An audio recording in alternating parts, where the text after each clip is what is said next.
Studio की श्रद्धा भरी विशेष प्रस्तुति।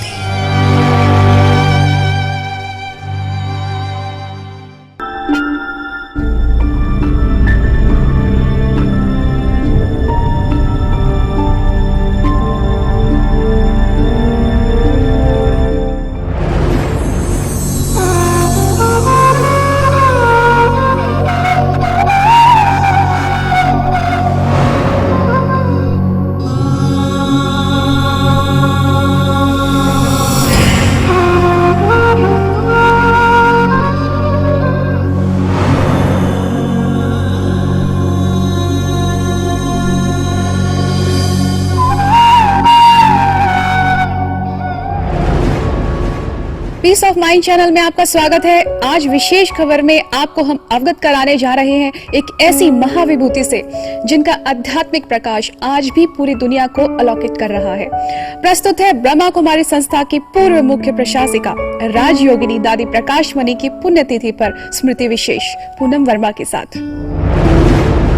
राजयोगिनी दादी प्रकाश मणि नाम ही काफी है व्यक्तित्व की पहचान के लिए।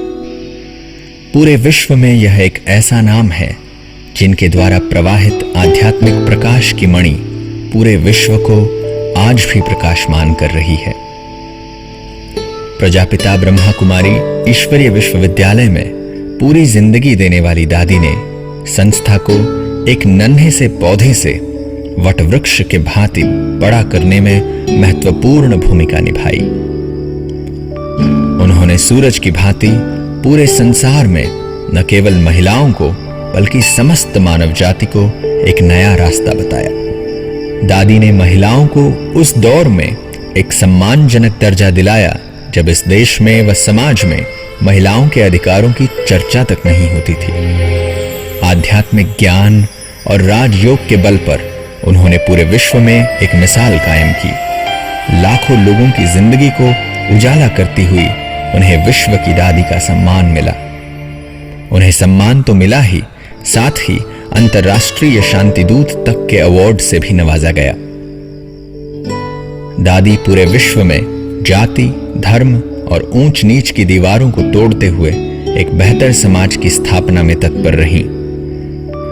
महिला प्रधान एक छोटी सी संस्था को पूरे विश्व के पटल पर प्रतिस्थापित करते हुए 25 अगस्त 2007 को इस दुनिया से विदा हो गई। प्रजापिता ब्रह्मा कुमारी ईश्वरीय विश्वविद्यालय की पूर्व मुख्य प्रशासिका राजयोगिनी दादी प्रकाश मणि एक ऐसा नाम था जिन्होंने अध्यात्म के पथ पर चलते हुए समस्त मानव जाति के लिए एक नई इबारत लिख गई।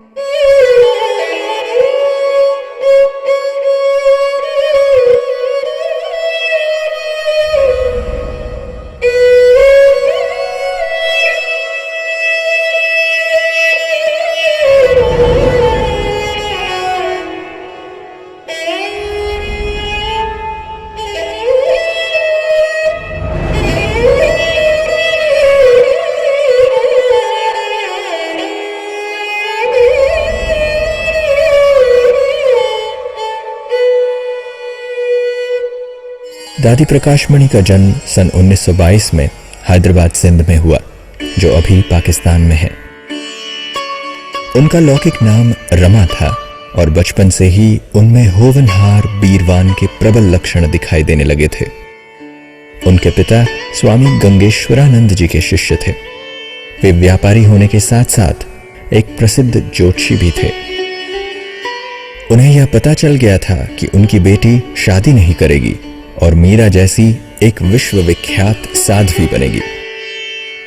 इसलिए उन्होंने कभी भी उसे भौतिक साधनों के प्रति आकर्षित नहीं किया। 8 वर्ष की उम्र से ही वह श्री कृष्ण की भक्ति में लीन रहने लगी थी। उसकी प्रतिदिन की दिनचर्या में पूजा पाठ आदि शामिल था। यही नहीं, श्री कृष्ण की मूर्ति से उन्हें इतना लगाव था कि वह रात्रि सोने से पूर्व भी उसे झूले में झुलाती थीं, फिर सोने जाती थीं।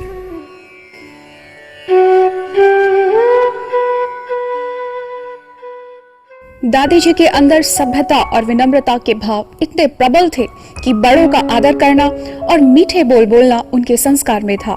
इसलिए परिवार के साथ स्कूल में भी कभी किसी की डांट तक नहीं खाई।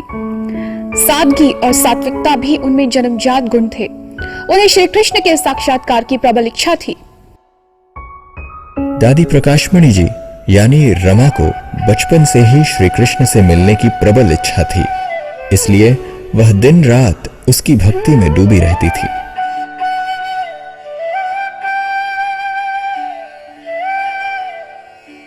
वह श्री कृष्ण की मूर्ति को हमेशा अपने साथ रखती थी। उन्हीं दिनों 1936 में ओम मंडली के सत्संग में जो भी ब्रह्मा बाबा के सामने जाता उसे श्री कृष्ण का साक्षात्कार हो जाता था।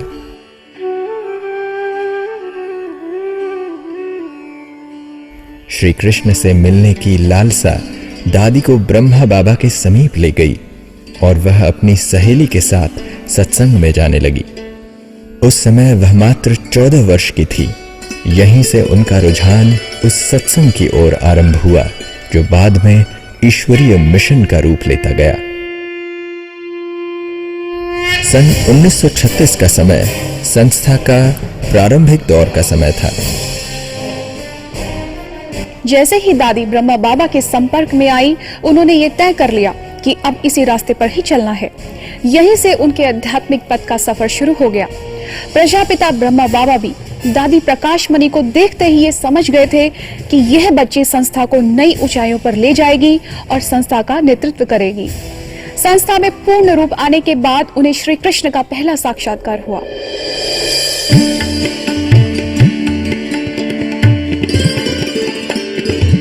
दादी जी अपने व्यवहार और कर्तव्य निष्ठता से हर किसी को आकर्षित कर लेती थी। बाबा के सानिध्य में उनकी त्याग और तपस्या गति को पकड़ने लगी। सन 1936 में एक दिन रमा जब अपने घर में सोई हुई थी, तभी उन्हें बांसुरी बजाते श्री कृष्ण का साक्षात्कार हुआ। यही नहीं, श्री कृष्ण के पीछे एक सफेद फरिश्ते को भी देखा। दादी को लगा जैसे कि मैं सत्यनारायण भगवान को देख रही हूं। अब वह धीरे धीरे ओम मंडली में रमती गई, जहां 14 वर्षों तक ब्रह्मा बाबा ने उनके साथ कई माताओं बहनों को इतनी गहन योग तपस्या कराई जो वे अंदर ही अंदर परिपक्व होती गई।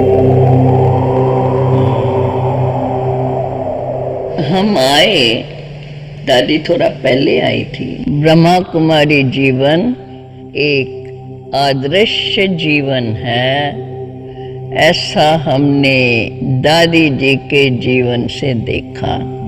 दादी जी का दिव्य धारणा युक्त जीवन, उनकी मुस्कान अनेक ब्रह्मावत्सों को उत्साह उमंग भर देता था। सबसे पहले दादी जी ही बाबा के पास आई थी और शुरू से लेकर बाबा के साथ रही, जिस कारण जैसे बाबा चलाते रहते थे उसी प्रकार बाबा के जाने के बाद हम सबको ऐसे ही लगता था जैसे बाबा ही स्वयं चक्कर लगा रहे हैं।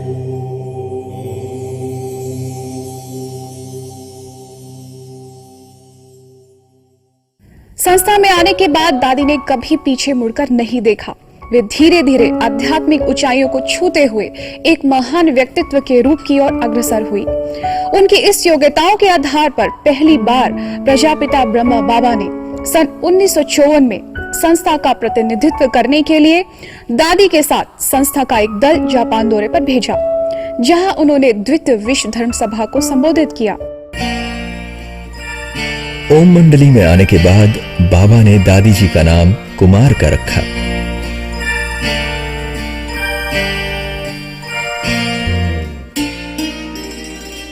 वह एक तेजस्वी आध्यात्मिक नेता के रूप में उभरने लगी। जापान में धर्म संसद का नेतृत्व करने के बाद अब बाबा उन्हें बड़ी जिम्मेदारियों के लिए भी आगे बढ़ाने लगे। इसके बाद वे मुंबई के सेवा केंद्रों की प्रभारी बनी। फिर तो उनके निर्देशन में पूरे महाराष्ट्र क्षेत्र में सेवाओं का विस्तार हुआ और 1974 में उन्हें महाराष्ट्र के साथ साथ कर्नाटक और गुजरात का प्रभार भी सौंपा गया।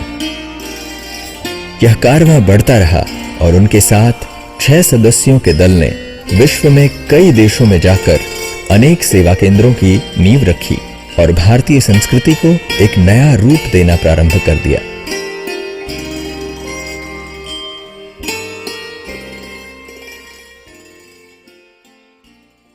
दादी जी मेरी माँ जैसी थी, जिसको मैं माँ थी, माँ जैसी क्या, जिसको मैं भूल नहीं सकती हूँ कभी भी। ये वही कमरा है जहाँ मेरी प्यारी दादी रहती थी और इसी कमरे से अनेक आत्माओं का कल्याण हुआ। हमें भी बहुत पालना मिली, बहुत प्यार मिला। दादी की प्यार भरी गोदी में खेले और जो भी आता था दादी जी उनसे मिलती थी, उसकी समस्या का हल करती थी, उनको प्रेम देती थी। आज भी हमको यही फीलिंग आती है, मेरी प्यारी दादी यहाँ ही बैठी है, यहीं पर है, कहीं गई नहीं है। और आज भी वो मेरे से बहुत दिल की बातें करती है और मेरे को बहुत प्रेरणाएं देती है। हर कार्य में उनकी गाइडेंस पर जैसे पहले करती थी वैसे अब भी मैं कर रही हूँ।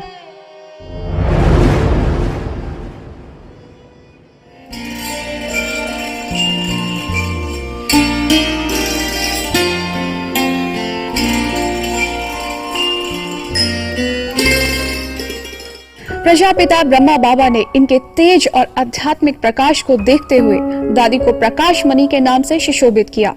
अब दादी परिपक्वता की पूरी ऊंचाइयां छू चुकी थी। ओम मंडली के सभी लोगों का सही तरीके से सार संभाल और उनकी दूरादेशी बुद्धि ने सहज ही उन्हें एक विश्व स्तरीय मंच पर लाकर खड़ा कर दिया। संस्था की पहली मुख्य प्रशासिका जगदम्बा सरस्वती ने सन 1965 में अपने पुराने कलेवर को छोड़ा। उसके बाद ब्रह्मा बाबा ने अधिकतर कार्यभार दादी प्रकाशमणि जी को देना आरंभ कर दिया। वह धीरे धीरे बाह्य और आंतरिक नेतृत्व संभालने लगी। दादी जी फिर देश भर में भ्रमण कर सेवाओं का कार्यभार देखने लगी। ओम मंडली अब प्रजापिता ब्रह्मा कुमारी ईश्वरीय विश्वविद्यालय के नाम से विख्यात होने लगा।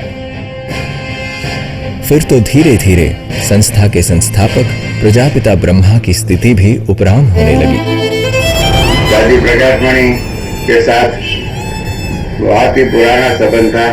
1957 से वो बॉम्बे में आए, तब से रहा। 63, 64 से 69 जनवरी तक बॉम्बे में गामदेवी सेवा केंद्र के इंचार्ज रहे। यूनाइटेड नेशंस में भी हम लोग गए थे दादी जी के साथ। तो दादी जी ने भारत का जो झंडा था, ध्वज था, फ्लैग था, उसके नीचे में खड़े रह करके कहा मुझे, रमेश एक दिन ब्रह्मा कुमारी भी ये यूनाइटेड नेशंस की एक पार्टधारी बन जाएंगी संस्था। तो उसके हमने दादी जी को कहा कि अवश्य ही होगा, क्योंकि विश्व सेवा के अंदर विश्व का मालिक जो है, विश्व सेवाधारी जो परमात्मा है, उसका तो जरूर यूनाइटेड नेशंस के द्वारा कारोबार होना चाहिए। अब दादी को महान और बड़ा नेतृत्व मिलने का वक्त आ गया था। 18 जनवरी 1969 को प्रजापिता ब्रह्मा बाबा ने अपने नश्वर शरीर का त्याग कर दिया तथा उन्होंने इस संस्था की बागडोर दादी प्रकाशमणि के हाथों में सौंपकर इस दुनिया से विदा हो गए। 18 जनवरी 1969 का दिन इतिहास के पन्नों में हमेशा के लिए दर्ज हो गया कि जब प्रजापिता ब्रह्मा बाबा ने अपने भौतिक कलेवर का त्याग किया। वह एक ऐसा वक्त था जब पुरुष प्रधान समाज में महिलाओं के अधिकारों की चर्चा तक नहीं होती थी, परंतु ब्रह्मा बाबा के बाद दादी प्रकाशमणि ने अपने तप और आध्यात्मिक आभा के बल पर परमात्मा के कार्यों को आगे बढ़ाने का बीड़ा उठाया और शिव शक्तियों का कारवां आगे चल पड़ा। दादी जी ने कुशल नेतृत्व करते हुए संस्था को असीम ऊंचाइयां दी। वह भाई बहनों को साथ लेकर चलीं और माताओं और बहनों की बेहतरीन पालना करते हुए उन्हें एक शक्ति सेना की शक्ल दी। अब उनका लोहा हर कोई मानने लगा था। चाहे सम्मेलन हो या संगोष्ठी, सभी में दादी जी को आमंत्रित किया जाने लगा। ऐसा नहीं था कि समाज में इस महिला प्रधान संस्था को लोगों ने सीधे सीधे स्वीकार कर लिया। कई बाधाएं आई, परंतु दादी के ममत्व, स्नेह और तपस्या के बल ने सभी को नारी के शक्ति होने का एहसास कराता रहा। उनके सामने जो भी आता था वे उनके प्रबंधन और अदम्य साहस का मुरीद हो जाता था। अब लोगों को यह आभास होने लगा था कि महिलाएं नर्क का द्वार नहीं बल्कि स्वर्ग का द्वार हैं। सन 1972 से लेकर 1980 तक देश विदेश में आयोजित कई अंतर्राष्ट्रीय सम्मेलनों का नेतृत्व करने का उन्हें अवसर मिला। परमात्मा के संदेश को पूरी दुनिया में फैलाने की उनकी योजनाएं साकार स्वरूप लेने लगी। समाज के हर क्षेत्र में सेवाओं का विस्तार हुआ। माउंट आबू अंतर्राष्ट्रीय मुख्यालय से ही पूरे विश्व की गतिविधियां संचालित होने लगी। बैंगलोर विधानसभा के बैंक्वेट हॉल में world conference on human survival का आयोजन किया गया। दादी प्रकाश मणि के नेतृत्व में बड़ी संख्या में लोग देश और विदेश में जुड़कर अपनी जिंदगी को बेहतर बनाने में जुट गए। मानवता की बेहतरीन सेवाओं को देखते हुए सन 1981 में संस्था को संयुक्त राष्ट्र संघ द्वारा परामर्शदाता समिति का सदस्य मनोनीत कर लिया गया और साथ ही समाज के विभिन्न वर्गों की सेवाओं के लिए 1982 में राजयोग शिक्षा एवं शोध प्रतिष्ठान की स्थापना की गई। अब संस्था एक वट वृक्ष का रूप ले चुकी थी। चारित्रिक उत्थान की मशाल लेकर यह संस्था आगे बढ़ती रही। इसे और विस्तार देने के लिए दादी जी के ही निर्देशन में 18 प्रभागों का निर्माण किया गया और सन 1983 में पहले यूनिवर्सल पीस कॉन्फ्रेंस का आयोजन माउंट आबू में किया गया। इसमें धर्मगुरु दलाई लामा समेत कई बुद्धिजीवियों ने भाग लिया। इसके साथ ही 1984 में अमेरिका, ब्रिटेन और यूरोप सहित 13 देशों में दादी जी ने भ्रमण कर मानवीय सेवाएं की।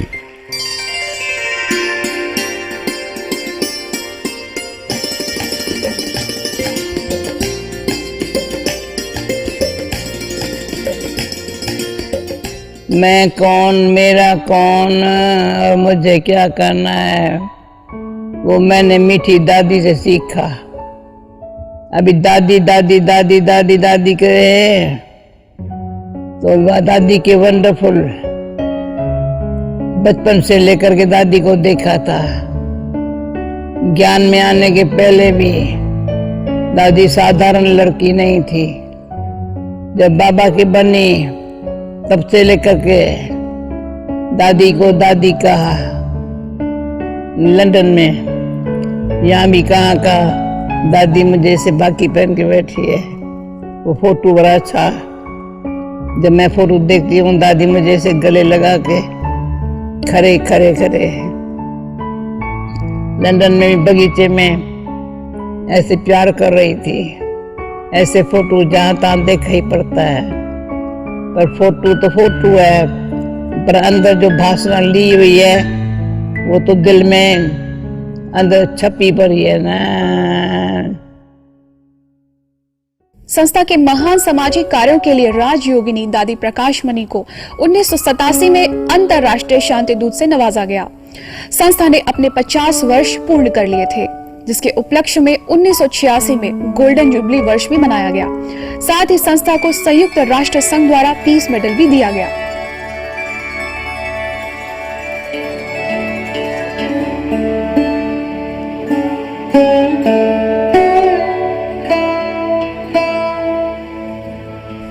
अब संस्था अपने बृहद रूप को धारण कर चुकी थी।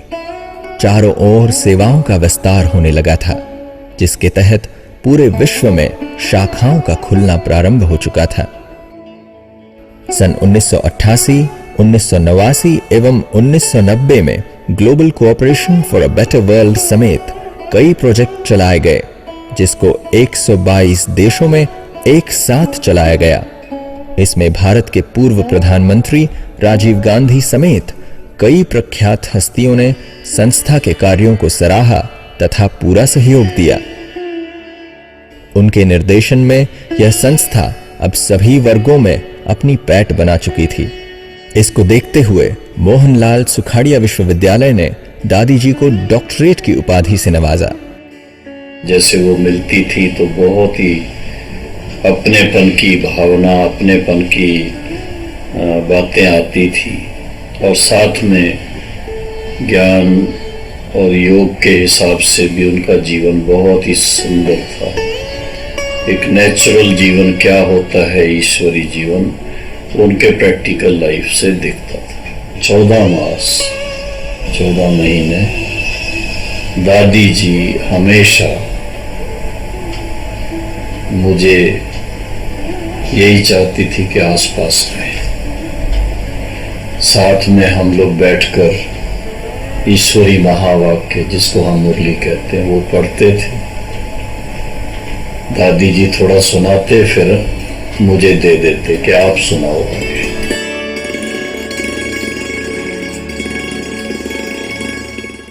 दादी प्रकाश मणि केवल आध्यात्मिक ज्ञान ही नहीं बल्कि समाज के हर तबके के लोगों की सेवा के लिए हमेशा तत्पर रही। चाहे वह सूखा हो या सर्दी, हर वक्त वे समाज की सेवाओं के लिए तरजीह देती थी। उन्हें चाहे बच्चा हो या बूढ़ा, हर कोई दादी के रूप में ही देखता था तथा अपना समझता था। दादी जी ममता की अवतार बन चुकी थी। उनके सामने कोई भी छोटा या बड़ा नहीं था। जो भी उनके सामने आता वह उनका होकर रह जाता। जीवन में सुख का अनुभव करना है तो सर्व के प्यारे बनो। सर्व के, एक से क्यों बनो, सर्व के बनो। जो भी संबंधी मित्र लौकिक अलौकिक जो है, सर्व के प्यारे बनो, किसका वैरी नहीं, तो सर्व से न्यारे। उनके बोल और आचार व्यवहार बिल्कुल वरदानी हो चुके थे। वह जिधर भी निकलती उधर सद्भावना की बयार बह निकलती। चाहे गरीबों को कंबल बांटना हो या राहत चारा बांटना हो, सब दादी जी के सानिध्य में होने लगा। वह बच्चों के साथ बच्चा तथा बड़ों के साथ बड़ा बनकर कार्य करती थीं।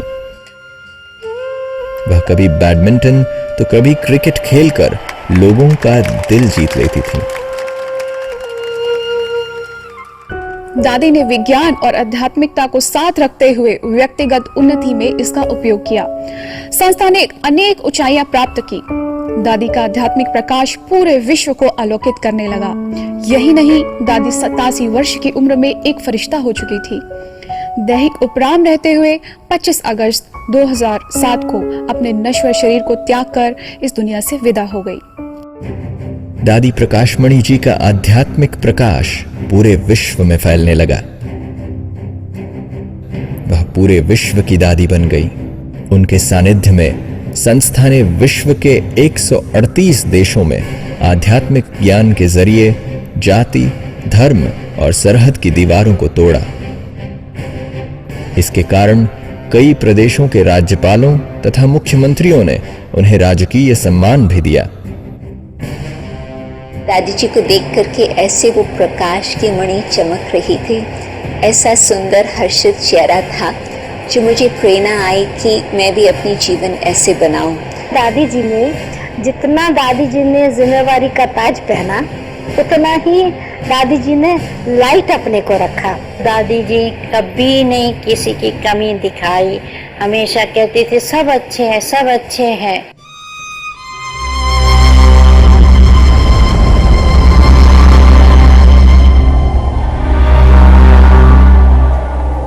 पूरी दुनिया को प्रकाशमान करती हुई दादी प्रकाशमणि 25 अगस्त 2007 को शनिवार प्रातः 10:10 पर हम सबकी स्थूल आंखों से ओझल हो गईं।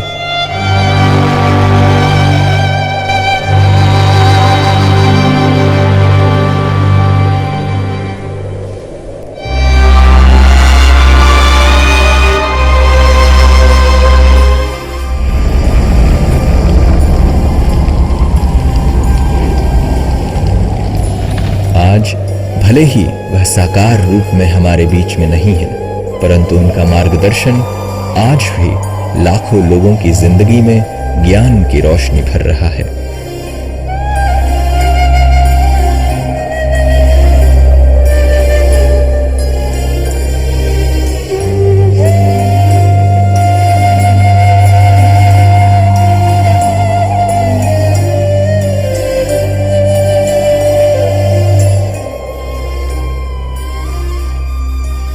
आज दादी हमारे बीच नहीं है, परंतु उनके आध्यात्मिक प्रकाश से लाखों लोग अपनी जिंदगी में उजाला भर रहे हैं। उनकी छठी पुण्यतिथि पर ऐसी महान विभूति को शत शत नमन करते हैं।